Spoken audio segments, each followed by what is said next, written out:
നമ്മൾ സംഖ്യകൾ തന്നിട്ട് ഡയറക്റ്റ് LCM കാണുന്ന എളുപ്പവഴി പഠിച്ചിട്ടുണ്ടല്ലേ.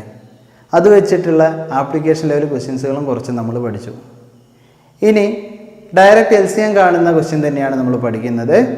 പക്ഷെ സംഖ്യകൾക്ക് ചെറിയ മാറ്റങ്ങൾ ഞാൻ വരുത്തിയിട്ടുണ്ട്. ബോർഡിൽ 2 ക്വസ്റ്റ്യൻ ഞാൻ എഴുതിയിട്ടുണ്ട്. ആദ്യത്തെ ക്വസ്റ്റ്യൻ നോക്കി, 0.35, 0.007, 0.05. ഇതിൻ്റെ LCM നമുക്ക് കണ്ടുപിടിക്കാൻ പരീക്ഷയ്ക്ക് ചോദിക്കും. അപ്പോൾ നമ്മൾ നോർമൽ സംഖ്യകളാണ് LCM കാണാൻ പഠിച്ചു.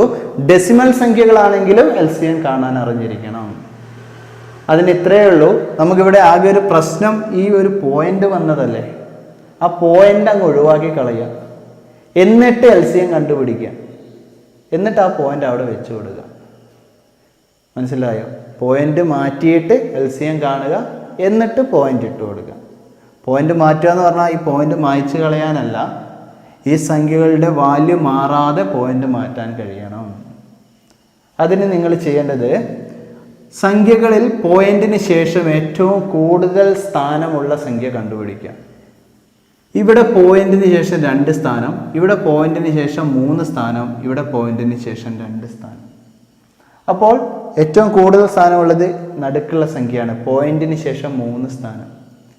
അപ്പോൾ ഈ ഓരോ സംഖ്യയിനെയും നിങ്ങൾ പോയിന്റിന് ശേഷം 3 സ്ഥാനമാണ് വന്നത്, അതുകൊണ്ട് 1 ശേഷം 3 പൂജ്യമുള്ള സംഖ്യ കൊണ്ട് ഗുണിക്കുക.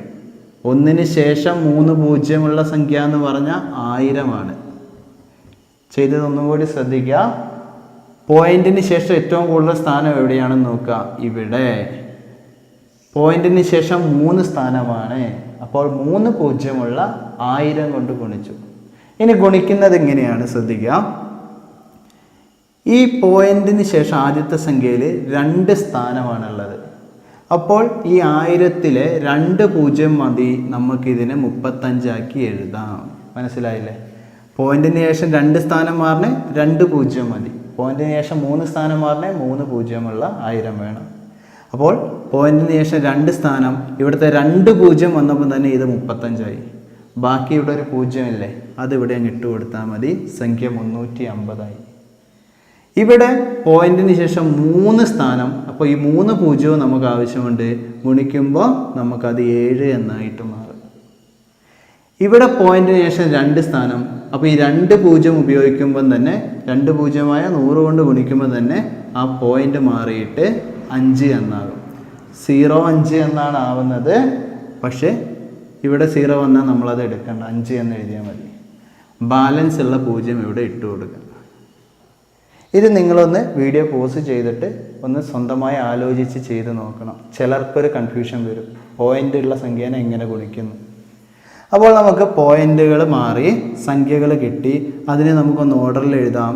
7, 50, 350. ഇനി ഇതിൻ്റെ ലസാഗ് കണ്ടാൽ മതി. 350-ന് 7 കൊണ്ട് നിശേഷമായിരിക്കാൻ പറ്റുമോ?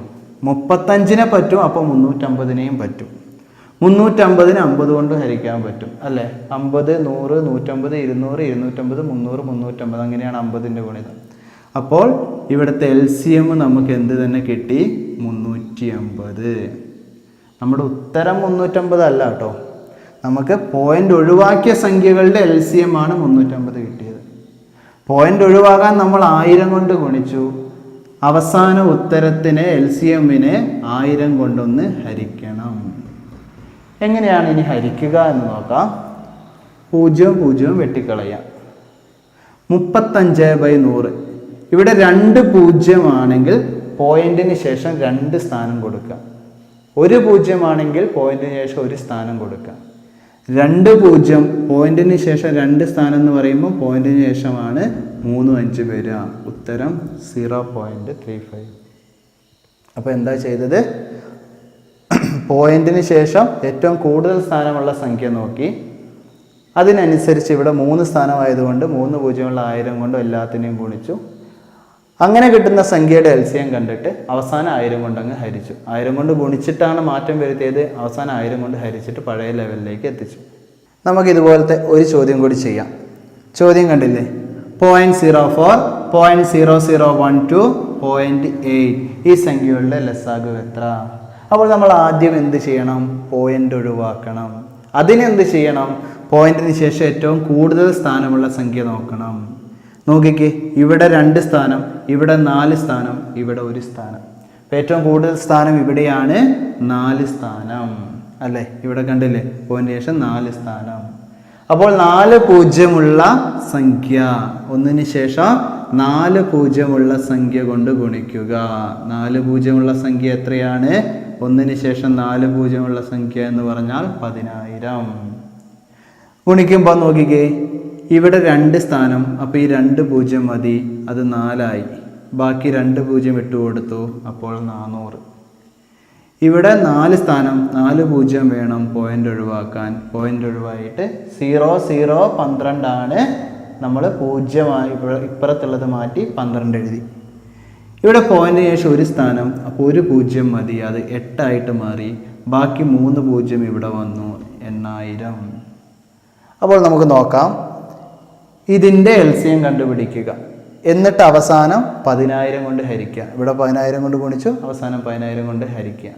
അപ്പോൾ LCMലേക്ക് പോവുകയാണ്. ഏറ്റവും വലിയ സംഖ്യ 8000. 8000നെ 400 കൊണ്ട് നിശേഷം ഹരിക്കാൻ പറ്റും അല്ലേ? 800നെ 400 കൊണ്ട് പറ്റും, അപ്പോൾ 8000നെയും പറ്റും. 8000നെ 12 കൊണ്ട് നിശേഷം ഹരിക്കാൻ പറ്റുമോ? ഏകദേശം ഒരുപാട് പഠിച്ച് ക്വസ്റ്റ്യനൊക്കെ ചെയ്യുന്നവർക്ക് വേഗം മനസ്സിലാകും പറ്റില്ല എന്ന്. എങ്കിൽ നമുക്കൊന്ന് ഹരിച്ചു നോക്കാം. 8000/12. 12 80ൽ 12 എത്ര തവണയാണ്? 6 തവണ. 6 × 12 72. കുറയ്ക്കുമ്പോൾ 8, 0 ഇറക്കി എഴുതി. വീണ്ടും 80ൽ 6, 6 × 12 72. വീണ്ടും 8, 0 ഇറക്കി. 80ൽ 12 6, 6 × 12 72. ശിഷ്ടം 8. അപ്പോൾ പൂർണ്ണമായും പറ്റില്ല. അപ്പോൾ നമ്മൾ 8000ൻ്റെ 2 മടങ്ങ് എടുത്തു, 16,000. 16,000നെ 400 കൊണ്ട് പറ്റും അല്ലേ? 1600നെ പറ്റും, അപ്പോൾ 16,000നെയും പറ്റും. 16,000നെ 12 കൊണ്ട് പറ്റുമോ? നമുക്ക് ഇവിടെ ഒന്ന് നോക്കാം.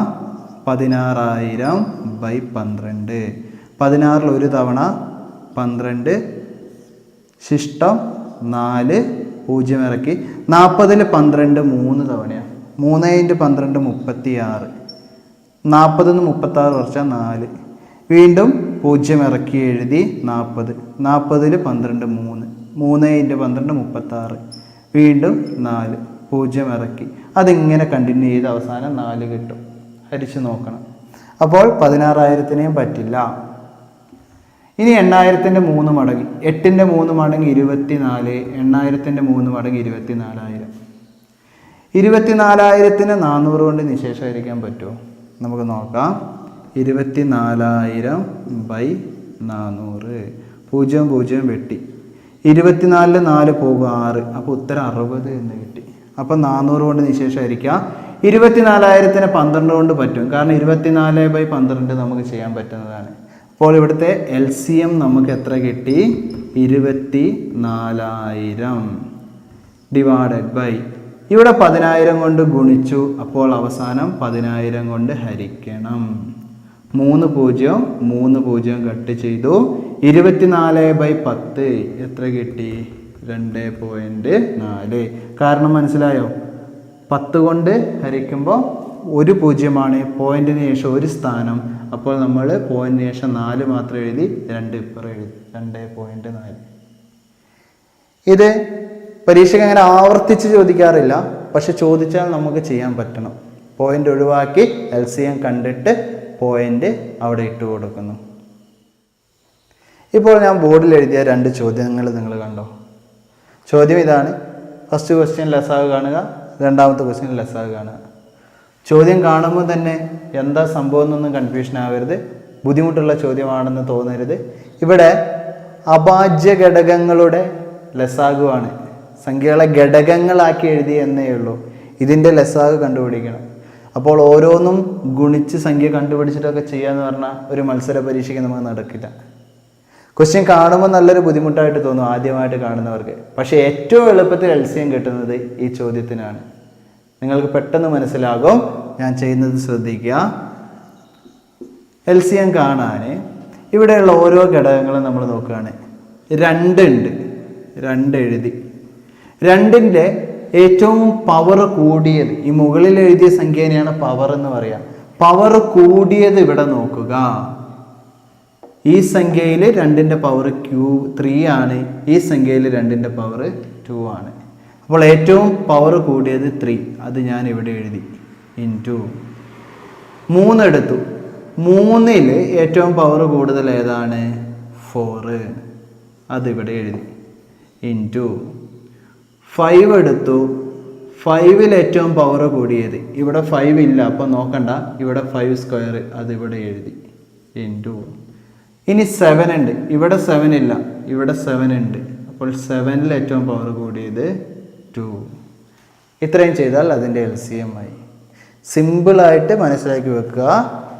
എല്ലാ ഘടകങ്ങളുടെയും പവർ കൂടിയത് എടുത്തങ്ങ് എഴുതിയാൽ മാത്രം മതി, വേറെ ഒന്നും ചെയ്യണ്ട.